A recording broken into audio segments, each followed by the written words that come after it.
Boa tarde. Hoje, eu, Maria Clara, irei apresentar sobre doenças genéticas. O conceito de genética basicamente afetam os genes e cromossomos. Genes que são feitos de DNA material, que têm informações para o funcionamento das células que determinam a cor dos olhos, cor da pele, cor do cabelo, etc. Os genes do pai e da mãe podem vir mutações genéticas, ou seja, alterações, mas isso não quer dizer que automaticamente você irá ter uma doença genética, mas sim que é mais fácil de se desenvolver. Agora eu vou falar um pouquinho sobre a doença de Huntington, que basicamente causa movimentos aleatórios na pessoa, que não tem como controlar e são chamados de coreia. Na doença, o músculo pode entrar em espasmo, chamado espasmo mioclônicos. A doença afeta igualmente os dois sexos e acaba afetando apenas 3 pessoas a cada 100 mil pessoas. O gene da doença é dominante, o que quer dizer que apenas uma cópia do gene anormal já pode causar a doença. Portanto, os filhos dos pais que têm a doença têm 50% de chance de herdar a doença. A doença é causada pela degeneração dos gânglios basais, localizados na base do telencéfalo, bem no fundo do cérebro. Eles colaboram com a coordenação motora. Os sintomas acontecem geralmente em pessoas com 30 mais. No início da doença, é difícil de se perceber por alguns movimentos acabam sendo parecidos com calafrios, etc. Mas ao longo do tempo, a doença se progride e fica evidente os sintomas, além de que a doença pode trazer transtornos mentais, ansiedade, depressão e demência. Essa doença não tem cura, mas tem tratamento. É usado medicamentos que reduzam a quantidade de dopamina no corpo, como antipsicóticos, antidepressivos, etc. Agora eu trouxe algumas questões sobre genética.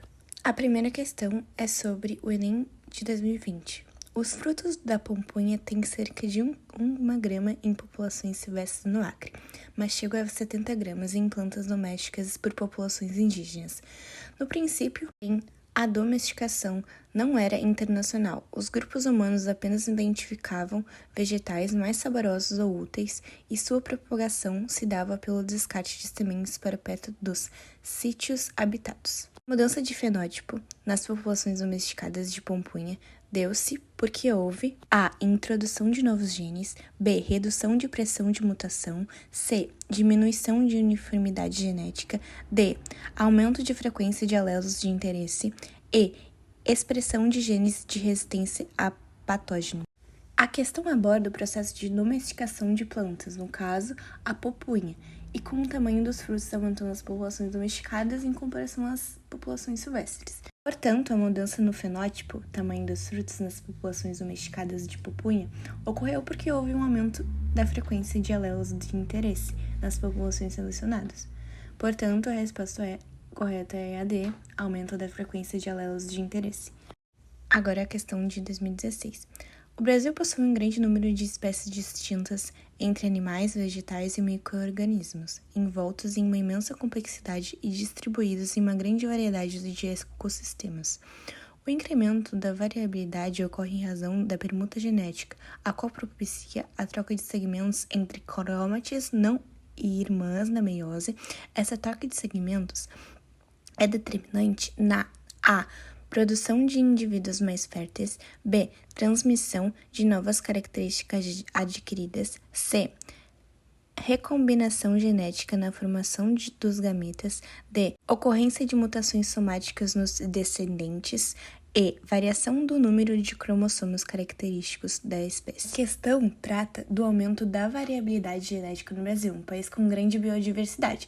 O enunciado menciona permuta genética, que é uma referência no fenômeno de crossing over, que ocorre durante a meiose, um processo crucial para a diversidade genética. Então, portanto, a troca de segmentos entre cromátides não irmãs dentro da meiose é determinante para a recombinação genética na formação dos gametas. Portanto, a resposta correta é a C, recombinação genética na formação dos gametas. Agora uma questão de 2021. A deficiência de lipase lissossômica é uma doença hereditária associada a um gene do cromossomo 10. Os pais dos pacientes podem não saber que são portadores dos genes da doença até o nascimento do primeiro filho afetado.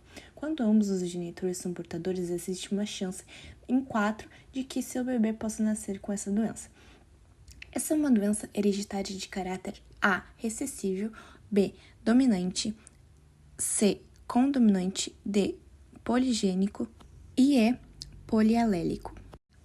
A questão descreve uma doença hereditária associada a um gene do cromossomo 10, que informa que quando ambos os genitores são portadores, existe uma chance em 4 de que seu bebê possa nascer com essa doença, o que indica um padrão da herança genética específico. A conclusão é que a herança descrita no enunciado corresponde a um padrão de herança recessiva. Então, a resposta é A, recessiva. E é isso, prof. Beijo. Tchau.